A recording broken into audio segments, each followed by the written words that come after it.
Hi అండి, welcome to అనురాగాలు.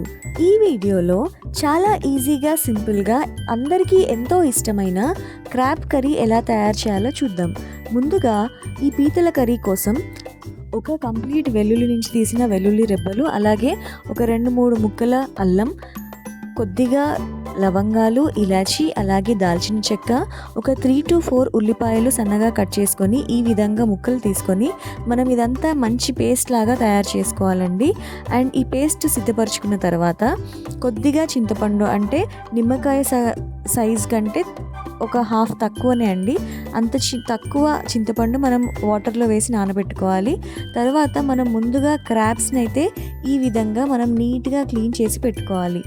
తర్వాత స్టవ్ ఆన్ చేసి ప్యాన్ పెట్టుకొని ఒక 4-5 స్పూన్స్ ఆయిల్ అయితే వేసుకోవాలండి.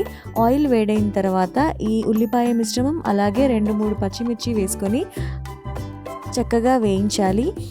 ఈ ఉల్లిపాయ మిశ్రమం వేగుతున్నప్పుడే ఒక 2 స్పూన్ల ఉప్పు, మన రుచికి సరిపడినంత మనం సాల్ట్ని అడ్జస్ట్ చేసుకొని వేసుకోవాలండి.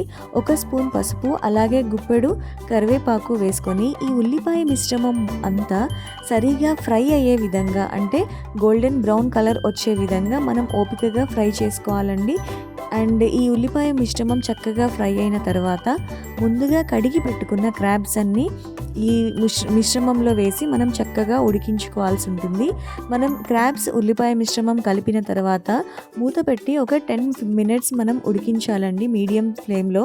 మనం ఇలా ఉడికించినట్లయితే ఆయిల్లో మంచిగా పీతలు ఫ్రై అవుతాయి కాబట్టి ఉప్పు కూడా పడుతుంది, అండ్ ఆయిల్తో ఫ్రై అయినప్పుడు మంచి టేస్ట్ కూడా ఉంటుంది. ఇలా ఫ్రై అవుతున్నప్పుడే మనం ఒక 2-3, నేనైతే ఇక్కడ 3 టమాటోస్ తీసుకుంటున్నాను. టమాటోస్ని మనం ఈ విధంగా పేస్ట్ చేసుకొని వేసుకోవాలి.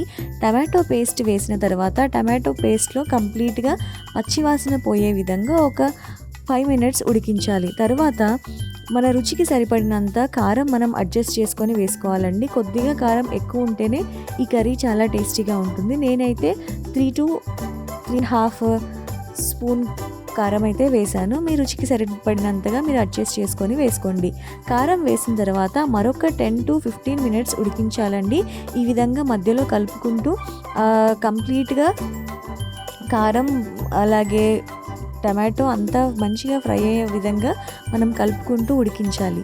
ఇవంతా దగ్గర పడిన తర్వాత మనం ముందుగా నానబెట్టి పెట్టుకున్న చింతపండు రసాన్ని అయితే వేయాలండి.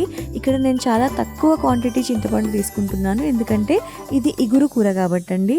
ఒకవేళ పులుసు కూరలాగా మీరు చేసుకోవాలనుకుంటే కొద్దిగా ఎక్కువ క్వాంటిటీ వేసుకోండి, సరిపోతుంది. చింతపండు వేసిన తర్వాత ఈ కర్రీ అంతా దగ్గర పడే విధంగా మరొక 10-15 మినిట్స్ ఉడికించుకోవాల్సి ఉంటుంది. ఈ వీడియోలో చూపించిన విధంగా మంచిగా కూర అంతా ఇగురులాగా దగ్గరికి వచ్చే విధంగా మనం ఉడికించుకోవాలి. ఈ స్టేజ్లో మనం ముందుగా సిద్ధపరచుకున్న గరం మసాలా, లేదంటే ధనియాలు గరం మసాలా పౌడర్ అది పౌడర్ వేసుకోండి. అండ్ ఇక్కడ కొంచెం మసాలా పౌడర్ వేసుకుంటేనే చాలా టేస్టీగా ఉంటుంది. సో కంపల్సరీ ఇది స్కిప్ చేయకుండా మసాలా పౌడర్ అయితే వేయండి. తర్వాత మరొక 5 మినిట్స్ తర్వాత ఆయిల్ పైకి వచ్చిన తర్వాత మనం ముందుగా కట్ చేసి పెట్టుకున్న సన్నగా తరిగిన కొత్తిమీర వేసుకున్నట్లయితే వెరీ టేస్టీ అండ్ చాలా ఈజీగా ఈ పీతల కూర అయితే తయారు చేసుకోవచ్చండి. If you like this video, please like, share and subscribe.